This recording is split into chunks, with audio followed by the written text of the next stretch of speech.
My name is Sadaf Naeem. I'm a visual artist, or you can say I'm a multidisciplinary artist because I paint and I also do sometimes soft sculptures and installation. I did my undergrad back in 2002 from National College of Arts. Uske baad I was like full-time practitioner. I did some teaching jobs. उसके बाद 2019 में मैं अपने masters के लिए UH Manoa University of Hawaii at Manoa गई and I came back in 2022. उसके बाद से I am just practicing my art work and I am also teaching at FC college. मेरे पेरेंट्स और मेरी जो बाकी फैमिली मेम्बर्स हैं, मेरे सिबलिंग्स हैं, वो यही कहते हैं कि because I was kind of a youngest in my family, तो वो मुझे यही बताते हैं कि I was really good in arts and drawing. तो बचपन से ही वो होता है ना कि मेरा एक ड्रीम था कि मैंने आर्टिस्ट ही बनना है. और समहाउ मुझे नेशनल कॉलेज ऑफ आर्ट्स का भी पता था. और उसकी एक वजह ये है कि मेरे जो दादा हैं वो म्यू स्कूल ऑफ आर्ट्स से उन्होंने डिप्लोमा किया हुआ था.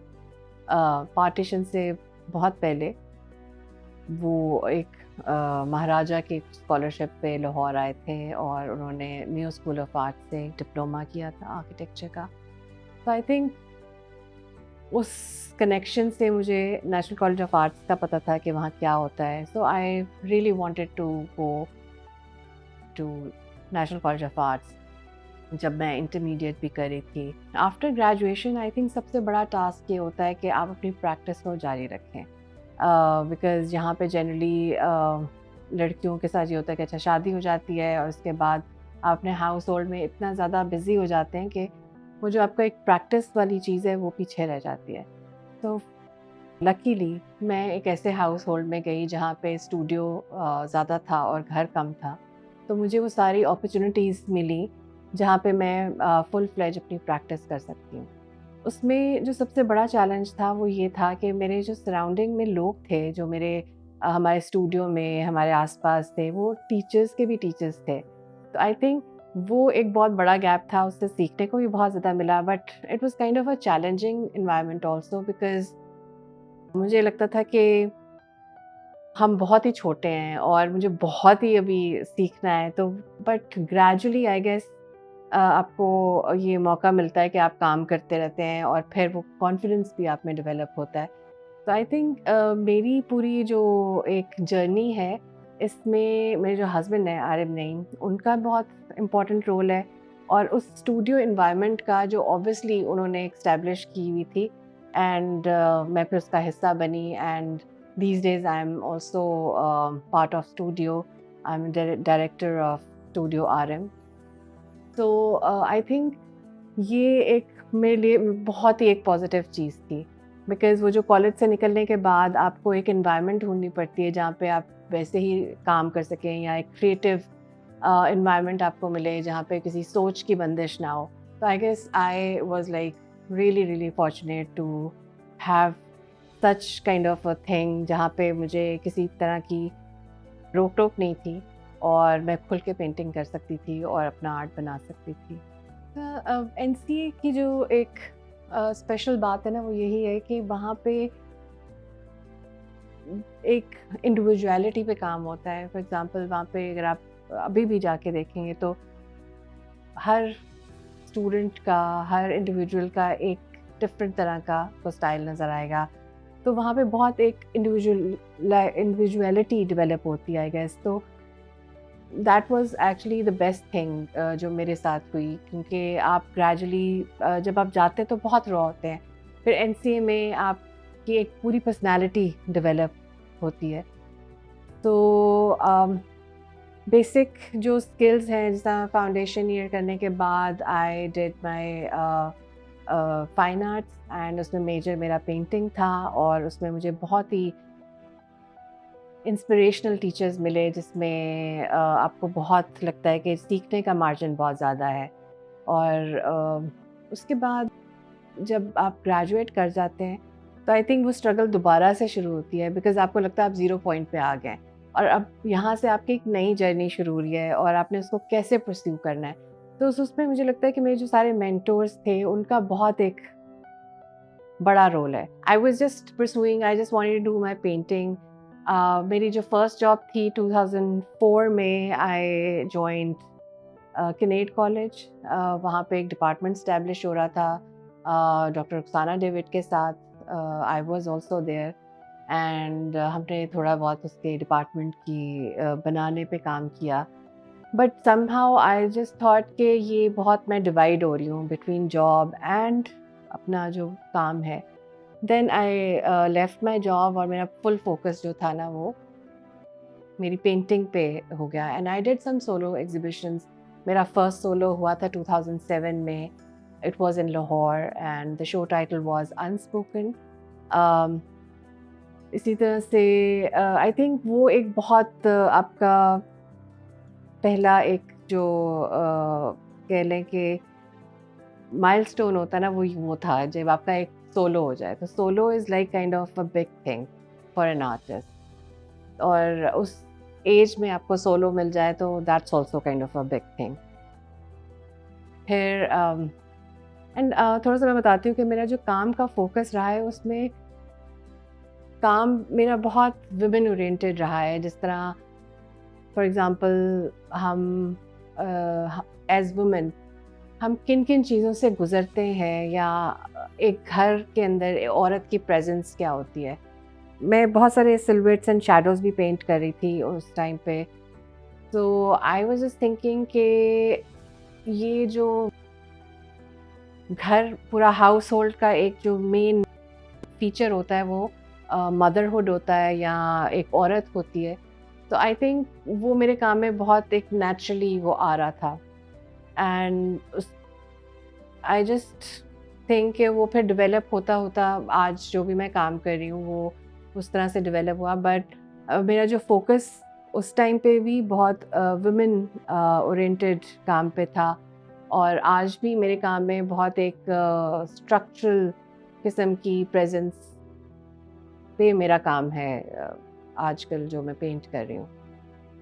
एंड अगेन यहाँ पे as South Asian women artist मुझे लगता है कि यहाँ पे जो ख़वातीन हैं उन वो एक बहुत ही एक अनपेड सी लेबर होती है, जहाँ पे एक इमोशनल लेबर का भी बहुत अमल दखल होता है एंड वो बहुत अनसीन होती है और कोई इसमें बात नहीं करता। So when I went for my masters तो मेरा जो पूरा काम का फोकस था वो इसी पे था, जो कि साउथ एशियन वुमेन का जो एक इमोशनल किस्म की जो लेबर वो करती है, या एक जो भी उसके इमोशंस हैं उनके थ्रू गुजर के वो कुछ अचीव करती है जिस पे वो कोई बात नहीं करता। तो my work was about that. Anyways back to the 2007 जब मेरा फर्स्ट शो हुआ था and I got really really good response, और उसके बाद फिर I did some more solo exhibitions. 2019 में I got an opportunity to pursue my master's degree. I think इतने सालों बाद जब आप प्रैक्टिस भी कर रहे हैं और अंडरग्रेड आपने कर लिया है, टीच भी कर रहे थे, उसके बाद आपको अपॉर्चुनिटी मिलती है, तो आई थिंक मेरे लिए ये एक बहुत बड़ा स्टेप था। नंबर 1 अपने घर बच्चों को सबको छोड़ के जाना, but then I really wanted to pursue this. तो उसमें भी मुझे लगता है कि मेरी जो पूरी फैमिली है, मेरे हस्बैंड है, उनका एक बहुत सपोर्टिव किस्म का एक पूरा एक सपोर्ट रही है, जिसकी वजह से I was able to go and I think ये इस अपॉर्चुनिटी को मैंने बहुत ही मेरे लिए एक पॉजिटिव इसका एक रोल रहा है when I went for my masters. अच्छा, इसमें जब मैं यूनिवर्सिटी ऑफ हवाई एट मनोवा गई तो बिकॉज़ वहाँ का एक और तरह का एनवायरनमेंट है। अमेरिका नहीं है वो शायद, लेकिन वहाँ पे बहुत इंडिजिनस आर्ट्स बहुत ज़्यादा है। वहाँ जो वहाँ का एक कल्चर जो है उससे मुझे बहुत कुछ सीखने को मिला। वहाँ पे जो मेरे एडवाइज़र्स थे, आई थिंक मेरी ज़िंदगी में जो बेस्ट चीज़ मेरे साथ हुई है, मेरा उनके साथ मिलना हुआ है। और वो जो मैंने उनके साथ सीखा है, या उनके जिस तरह से उन्होंने मुझे सपोर्ट किया, it was remarkable and it was like really amazing experience. जब मैं वापस आई और यहाँ पे दोबारा से आके आपको थोड़ा-सा यू नो आप देखते हैं कि अच्छा यू स्टार्ट कंपेयरिंग थिंग्स कि अच्छा वहाँ क्या है, अगर आप किसी वेस्ट सोसाइटी में रह रहे हैं, वहाँ पे किस तरीके से लोग रह रहे हैं, यहाँ पे किस तरह से रह रहे हैं, या एज़ वुमेन वहाँ पे क्या रोल है, यहाँ पे क्या ख़वातीन कर रही हैं। तो आई रियली फ़ील कि यहाँ पे मुझे लगता है कि एक ख़वातीन को भी काम करने की ज़रूरत है, जिस तरह ऑल्दो वो बहुत ज़्यादा काम करती हैं। आई थिंक कि यहाँ पे जो पाकिस्तानी ख़ातून है, she does like she is multitasking, she does like lot of things, अपने घर, बच्चों, इसके अलावा जॉब वगैरह भी कर रही होती हैं। तो आई थिंक इस बात पे बहुत एक इनकरेजमेंट मिलनी चाहिए ख़वातीन को, क्योंकि हमारी जो पॉपुलेशन है उसमें जो ज़्यादा परसेंटेज है वो ख़वातीन की है, और अगर वही काम नहीं करेंगी तो फिर आई थिंक एज़ नेशन हम किस तरह से ग्रो कर पाएंगे। एंड जो अब यंग आर्टिस्ट आ रहे हैं उनके लिए बस मेरी तो एडवाइस यही है कि they should stick to what actually they are doing. Obviously, this is kind of a difficult field. अगर आप as an artist grow करना चाहते हैं तो इसमें consistency बहुत matter करती है। अगर आप compare करते रहेंगे अपने आप को किसी दूसरे बंदे से तो वो फिर आप कहीं पे भी नहीं जा पाएंगे। आई थिंक इसमें क्योंकि अगेन आपका जो इंडिविजुअल स्टाइल है, आपकी इंडिविजुअलिटी है, सबसे ज़्यादा इम्पॉर्टेंट वो चीज़ है, तो उसके ऊपर काम करना चाहिए एंड कंसिस्टेंसी से काम करना चाहिए। तो जितना कंसिस्टेंट होंगे उतना आपको वो जो है ना आई थिंक रिवॉर्डिंग होगा, but it will take time, क्योंकि it's kind of a difficult field. फैशनली अगर आपने एज एन आर्टिस्ट पाकिस्तान में ग्रो करना है तो इट विल टेक टाइम। तो मैंने अपने इंट्रोडक्शन में ये बताया था कि I am also part of studio RM and these days I am director of studio RM। तो मैं थोड़ा सा बता दूँ कि स्टूडियो RM है क्या। It is kind of an initiative जो कि my husband RM Naeem took, like I think it's been 35 years. So it initially इस जगह का पर्पस यही था कि जो लोग ग्रेजुएट करते हैं और जिनके पास जगह नहीं होती आफ्टर ग्रेजुएशन काम करने की, तो they can come there and they can actually pursue their careers. Gradually ये जगह डेवलप हुई and we started like different arts counselling programs, and उसमें हमारे कोई बहुत सारे पब्लिक प्रोजेक्ट्स होते हैं, और मुझे लगता है कि जो ग्रास रूट लेवल पे आप चेंज ला सकते हैं वो आप शायद उस पे प्रोफेशनल लेवल पे या यूनिवर्सिटी लेवल पे जाके वो एक चेंज हो जाती है चीज़। सो हमारा फोकस बहुत ज़्यादा रहा है कि हम स्कूल में जाएं, वहाँ पे एक आर्ट्स काउंसलिंग प्रोग्राम करें, उनको थोड़ा सा बताएं कि आर्ट्स के क्या क्या फील्ड्स हो सकते हैं और कितना ज़रूरी है आर्ट एजुकेशन। तो उसके लिए we actually go to different public schools.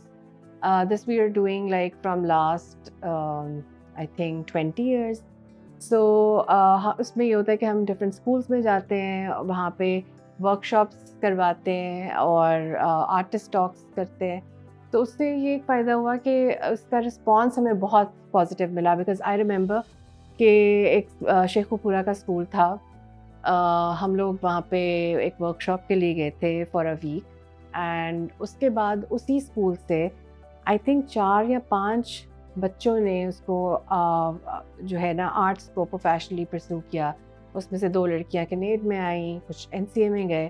तो आई थिंक ये बहुत एक रिवॉर्डिंग लगता है कि जब आप इस तरह से देखते हैं कि एक बच्चा था और वो किस तरह से फिर आगे ग्रो करके अपना कुछ कर रहा है फील्ड में।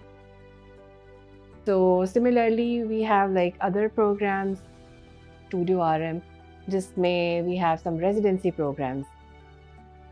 We have residency programs which are like international. उसमें कुछ आर्टिस्ट हैं जिनको हम बाहर से बुलाते हैं। जिस तरह अभी रिसेंटली हमारे एक थाई आर्टिस्ट थे, बैंकॉक से आए हुए थे, and he was here for like a month, और उन्होंने कुछ पब्लिक प्रोजेक्ट्स किए हमारे साथ। And we have other plans also, and we also have artist retreat program जो कि 2023 में शुरू हुआ, जिसमें हमने सोचा कि हम अपने सेलिब्रेटेड आर्टिस्ट को क्यों ना सेलिब्रेट करें, और वो जो एक गैप है ना यंगर जनरेशन और सीनियर जनरेशन का, उस गैप को कम करने की कोशिश करें। तो उसमें महर अफरोज़ हमारी फ़र्स्ट गेस्ट थी आर्टिस्ट रिट्रीट प्रोग्राम की। सेकंड टाइम हम लोगों ने सर खलील चिश्ती और अदील ज़फ़र को बुलाया। सो आई थिंक स्टूडियो आरएम का भी जो एक मोटो है ना, वो यही है कि आप किस तरीके से सोसाइटी को गिव बैक कर सकते हैं। So that's what we are doing. I think it's been almost more than 20 years that I'm teaching in different institutes. तो उसमें आई थिंक आपका एक बहुत इंटरेक्शन यंगर जनरेशन के साथ रहता है, और वो जो फीडबैक मिलता है वो बहुत मोटिवेट करता है आपको। ऑल्दो आई ऑल्सो फील कि जो आर्ट टीचिंग है, it's all together a different field. आप किस तरह के आर्टिस्ट हैं इससे कोई फ़र्क नहीं पड़ता।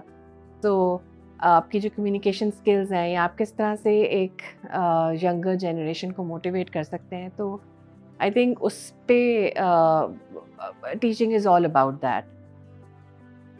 तो and I actually learned from my teachers कि आपने किस तरीके से करना है, किस तरीके से कम्युनिकेट करना है, या किस तरीके से स्टूडेंट्स को कोई भी चीज़ उनसे इंटरैक्ट करनी है। तो ये जो फीडबैक है, आई जस्ट रिमेंबर कि उसमें जब स्टूडेंट्स आई थिंक कॉलेज में होते हैं, यूनिवर्सिटी में होते हैं, तो तब उनका जो है एटीट्यूड बिल्कुल फ़र्क होता है। बट जब वो प्रोफेशनल फील्ड में जाते हैं और प्रोफेशनली जब कुछ कर रहे होते हैं, आई थिंक उनको तब वो याद आता है कि जो आपने कुछ उनको चीज़ें बताई होती हैं या कुछ डिसिप्लिन्स उनको सिखाए होते हैं। तो वो फीडबैक जब मिलता है, तो I think it's kind of really rewarding.